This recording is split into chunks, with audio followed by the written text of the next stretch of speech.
Hi my beautiful friends, this is Dolly Jain and today I'm going to teach you how to drape a Kanjivaram sari. You guys have a love-hate relationship with this beautiful fabric. Love because I think the way it just falls, it's so beautiful and it's a heritage garment. And hate because I think you don't know how to drape it and you find it very tedious. So today what I'm going to share is a step-by-step tutorial on how to master this beautiful Kanjivaram sari. So okay, let's begin. So this is a beautiful Kanjivaram sari from the store Tatvam, which is a store in Calcutta. So this is, normally I've seen Kanjivaram's beautiful weaves in Kanjivaram, different. But doing an embroidery, such an intricate embroidery on Kanjivaram was very rare. So guys, you must, I'm going to share in all the links, so you must try this store. It's beautiful. So when you all tuck in, the fear of wearing a Kanjivaram sari is because the width is not like the normal saris. The width is more than the normal saris. That's the reason when you tuck in, you tuck in like this, right?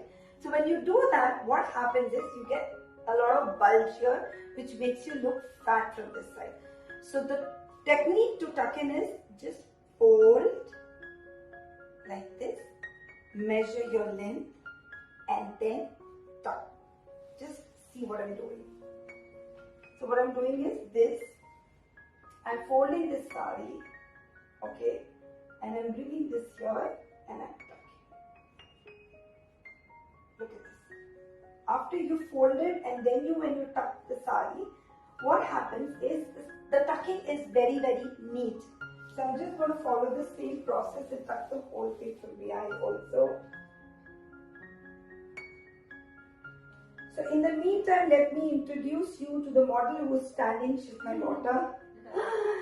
And what she's wearing, the blouse, it's very super comfortable blouse from the brand Drape Diva.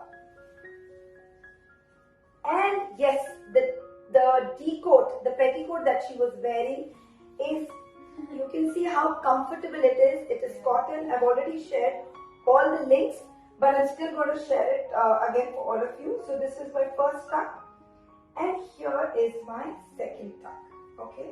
So when you're doing this tucking, just be careful and see that you don't collect the fabric here. You just push the whole thing inside, okay? After you've done that, what you need to do is take this from here and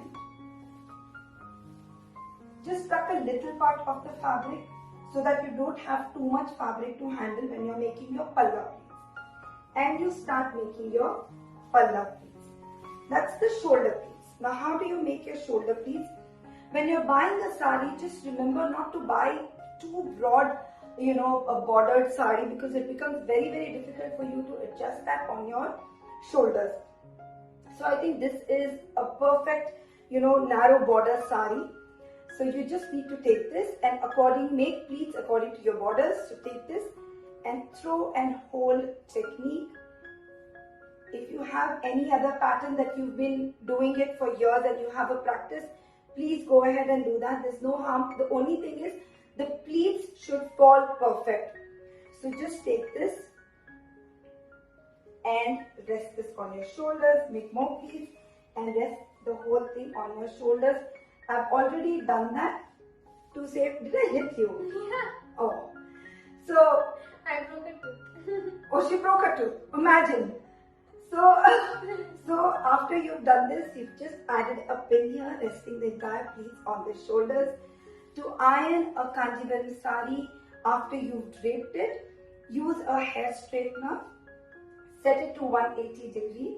Just take these pleats in place, align them together, and then instead of running it, what you need to do is press and release, this way. That way your sari will be ironed well, it will stay in place and you will not have the fear of burning or destroying or ruining any of the embroidery that is done. So okay, after you've done this, see, I've not attached it with the blouse, it's only the pleats that I've done. After you've done this, just covering your bust, bring this in front And now see what you have to do. Okay, now I'm just going to take all the sari, and this is where you all find it very, very difficult. Now you need to understand, there are two things that you need to understand. There's a different way for every body structure.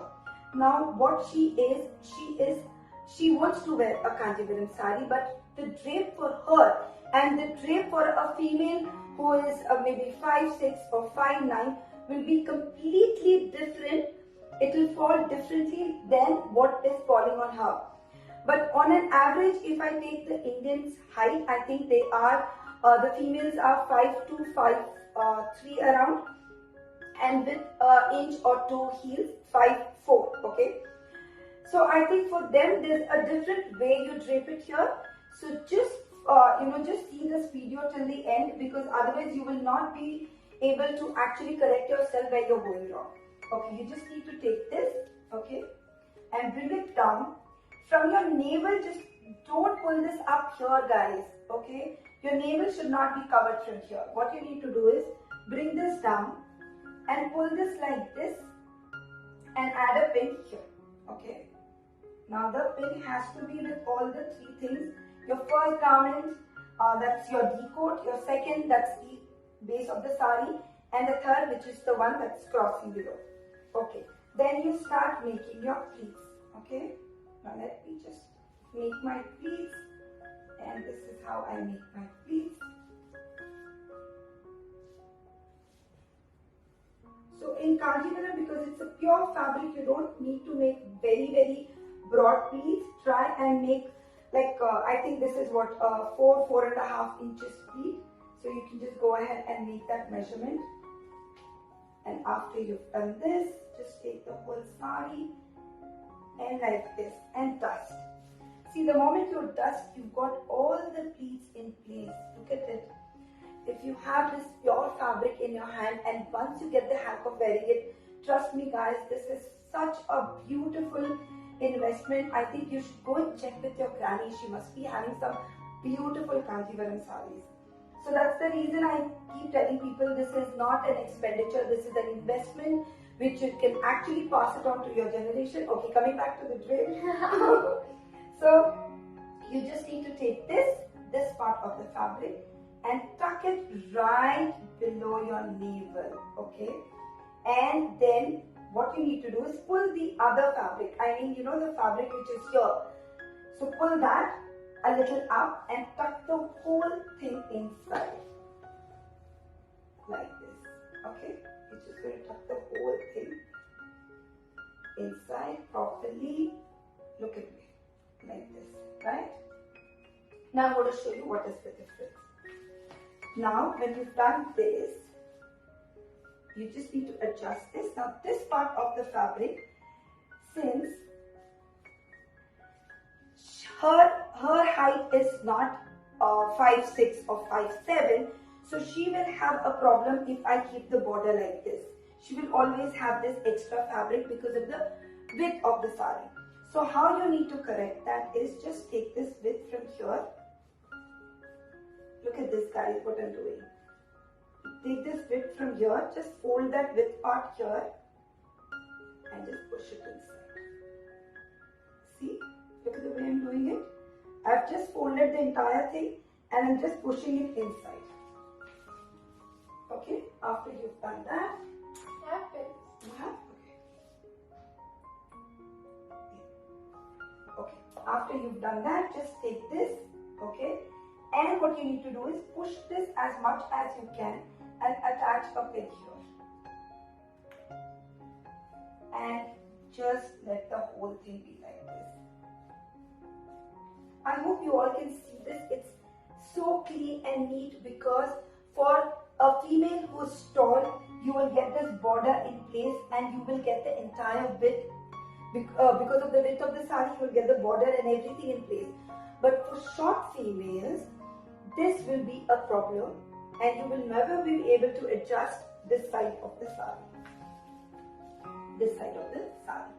So what you need to do is just take this, add a pin. Now you can just add another extra pin here. Now when you're adding a pin here, okay, Now this is also a very good important thing that you all should be knowing. When you're adding a pin here, it is difficult to get the entire 5 pleats from here and the petticoat and the pleats from inside all together. So what you need to do is, the easy hack is just remove the first pleat and take the others and just pin them together. And look at this. You got all the pleats in place, and it is so easy for you to manage this. And then after you've done that, just remove this from here, adjust your pleats like this and rest it back on your shoulders. If you have a beautiful embroidered blouse, you can just pull this a little down. If you don't, if you're wearing something like what she's wearing, like a plain blouse, you can always do it like this. So yes, the whole drape is complete. She's feeling good, she's feeling confident because everything is fixed properly on her. I've shown you how to pin the lower pleats. This is the shoulder pleats. It still has a pin here. You just need to remove this pin and pin it up with your blouse. So a little experience that I wanted to share. This sari, I got this sari. So it was, it was folded. So she picked up the sari and she's like, Mom, the sari is so heavy. I think I'll not feel comfortable and all those things. So let me take an opinion of hers as to how she's feeling now with the sari. Are you feeling this heavy? No, it's not. I'm quite comfortable. I'm surprised, but very comfortable. So it is also because I think what you're wearing, the blouse that you're wearing is very comfortable. This is and the decor. Yes. Yeah, Mom. So this blouse is from the brand Drape Diva.